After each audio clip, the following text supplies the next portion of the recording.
Hey ladies, I hope everybody is well. So today's topic is, what is self-love in Deen? Is it allowed? Now the reason I'm doing this video is because currently, and this has been for a while now, a lot of my clients, well all of them now, are Muslims. And this is one thing when I mention, they're like, oh, is this allowed to do? In Islam, are we allowed to do this as Muslims? Are we allowed to self-love? Are we allowed to do that? Isn't it bad? Isn't it arrogant to do that? And I know personally as well, when I first heard of this years ago, I thought the same as well. So I think it warrants a video considering the amount of times I've mentioned this and working on this myself as well. So what I'm going to talk about today is not me being a complete expert in this. I'm on my journey as well, and currently I'm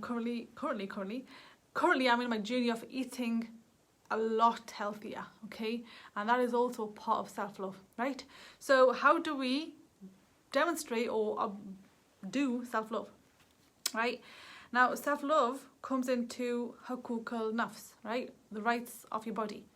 So overall, looking after you. Now, a lot of the times we think self-love, self-care is, putting a mask on and, just relaxing.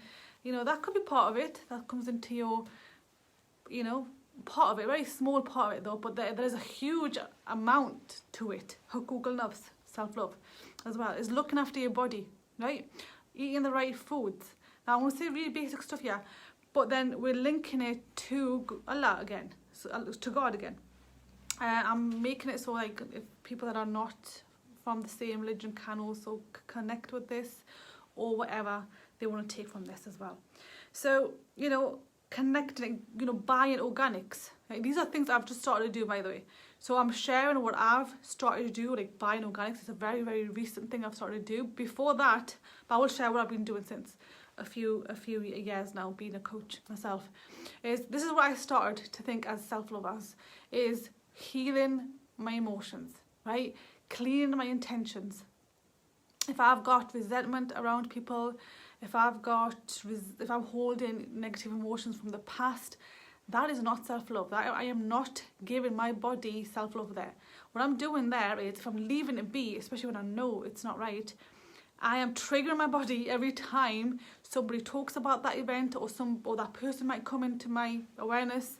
I'm triggering these emotions in my body, and my body's working super duper hard, thinking that I'm in a dangerous place. So the cortisol is getting activated. There's no blood going into my digestive system. It's going into my limbs now. So me leaving my emotions stuck, negative emotions, is a lack of self-love, right? I'm not looking after myself. So I started with emotions first, making sure regularly I get a detox when it comes to my mindset. Any resentment that I'm holding on to, I will get that cleaned up, right? And that's self-love for me, because this is Allah subhanahu wa ta'ala says, think and feel good of each other. You don't have faith until you want what you want for yourself, for your fellow Muslim, right? If you don't want the best for them, then you don't get it yourself. I mean, you don't get yourself. I'll get distracted from the if you don't want the best for them as you would for yourself, you haven't got faith. So if I'm holding on to resentment or anything negative, then that means I'm not in faith. Okay, so that's where my self-love journey started, is cleaning up anything that comes up, any resentment that comes up, to clean my heart as much as I can, as quickly as I can. And if I'm consciously aware, obviously not always I'm consciously aware, but whenever I do get consciously aware, I will clean it up. So that's where my self-love journey started, was to look after my emotions. And then moving on to there is intentions. This is my journey started with my teacher, and this is where it started, is cleaning your intentions. When you do something good, why are you doing it? Yeah, always check in. It takes you about a few seconds just to do this. Check in. Why am I doing this? Am I doing this for fame? Am I doing this for validation from somebody else? Am I doing this for God, for Allah. Why am I doing it? And until I don't do it for the sake of Allah, I won't do it. Now, there's a sister on here live, and I remember even speaking to her a couple of years ago. I had to sell some of my, say, jewellery. This was maybe 5 years ago. And my intentions were just in such survival mode up in that time. I think it was about 2017 or 16. Yeah, 2016, something like that time. My intentions were like, oh, I need to like sell this to, you know, it was very blame. Like, oh, I have to sell these jewellery to, you know, stay out of my job because I didn't want to go back to my job. And it took me a while to sell my jewellery because my intention wasn't for the sake of Allah. I goes, I'm making such a big sacrifice and I have to get it to a point where it's for the sake of Allah, not just because I need to get through the like sort of like year or few months and stay out of my job. So clear your intentions, always do it for the sake of Allah. And just be aware, you would first start with just being aware of why you're doing what you're doing. Okay, that would be where you're starting from, because then you can slowly get more awareness and make it more for the sake of Allah rather than for whatever other means. So that's part of self-love as well. And make your intentions clear. Just pausing for a bit and realizing, why am I doing what I'm doing? Yeah. And then when as we grow, like even me doing this, is you demonstrating gratitude, because it's something good that's in me, and I would demonstrate that back to God because that's where I got it from, right? And then that's self-love as well, because when we feel gratitude, I mean, how many goodness, how much positivity do we feel when we do gratitude? That's self-love as well. And the next part that I wanted to share with you is also, okay, so how can self-love be in eating better and eating the right foods, looking after your body? So typically, this is just a little research that I've done. Again, you don't need to follow what I'm saying. Is if we eat right before we sleep, okay, and don't keep like a good 3-hour gap, the body is busy digesting the food while you're sleeping, and therefore you're not getting the bloodstream to your brain. So, you know, that's another thing in itself. So you're not getting the best quality of sleep. Right, so making that change and allowing your body to eat about 3 to 4 hours before you sleep is also self-love, because what you're doing there is making the intention that, okay, if I sleep at this time and my body I'm getting a better sleep, a better quality sleep, even if it's less, there's abundance in it, right? And then I can get up for Fajr, and I could even probably get up for Tahajjud. So you're making your self-love, looking after your body, to worship better, right? And be more intentional with it. Because remember, you get reward for your intention as well. Even if you didn't wake up, right? There has been times in many people's life where we accidentally didn't get up. But you're making that change, you're making that intention, you're starting from somewhere. So eating organic food instead of the other food. Like, not all, like I would just buy what I could nowadays. This is just a very recent thing I've started to do. I haven't been doing this before.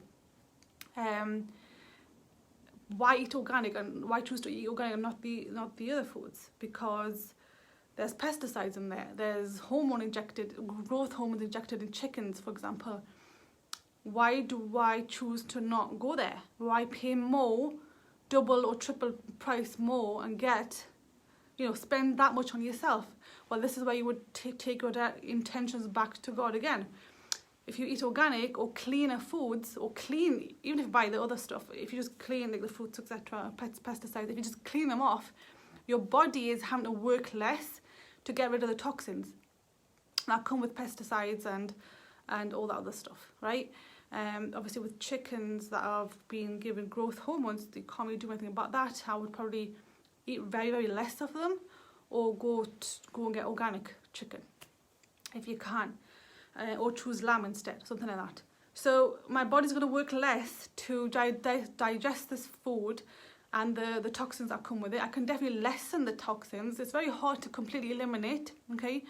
But at least I could reduce the amount of energy it's going to take to digest the food, and that energy can go somewhere else. I can be more productive in my looking after my kids and do the housework, or even getting up earlier or sleeping less but having more higher quality sleep, right?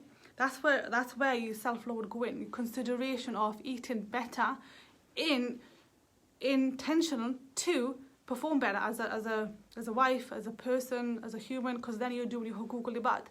Then you are also doing what it takes to look after your family, right? Because if I'm personally, when I'm tired, I'm not the best mother, okay? I'm not the best wife either, right? So observing yourself, giving yourself the best food, yes, it might cost double, but if you make the intention that I can be a better person, I can perform better, my body won't be tired digesting this, I'll be able to do other things as well, then your intention becomes, like eating food becomes like a worship as well then. Okay, self-love is also resting as well. Okay, obviously that's very common, loads of people talk about that, but taking naps during the day, knowing that you need to have a nap before you start whatever, cooking or taking the kids out or going for the school run, or if you're homeschooling, whatever that is also self-love, because you're watching your body, you know yourself, you know when you need to rest, and then you'll be able to perform better after you've rested. Anything that is preparing for the hereafter is self-love, yeah, as well. So anything, so watching your children, what they are watching, like, be it observing them, what they're watching on YouTube, or who they're hanging around with. That is also self-love, because you're not just, although it's nothing to do with you, but you are preparing, you're doing something for your hereafter, because they are our responsibilities.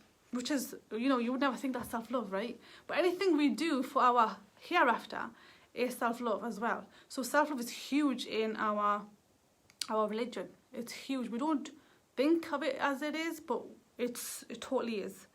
And I think I've pretty much mentioned the main ones. Put my health, health first now. So that's been my learning journey so far. The most recent one is to eat better, eat more, have better choices. I mean, getting rid of sugar from my diet, or very much so reducing it to probably once or twice a month. That was a big one for me, because if I have no sugar, then I don't eat, my body doesn't need to waste its energy to get rid of its toxins. And why am I having sugar? Just because it tastes nice, right? So making the choices for the body rather than the taste buds, okay? Because you can always have healthy food that tastes good as well. So I hope this was useful. If you're watching the replay, obviously let me know as well. And if you do want to have access to my free Facebook group, let me know as well. I do regular workshops on there again. And I recently did one around releasing resentment, releasing anger, releasing sadness around a family member. And it happened in one session with my coach. So I hope this was useful, and I'll catch you in the next video.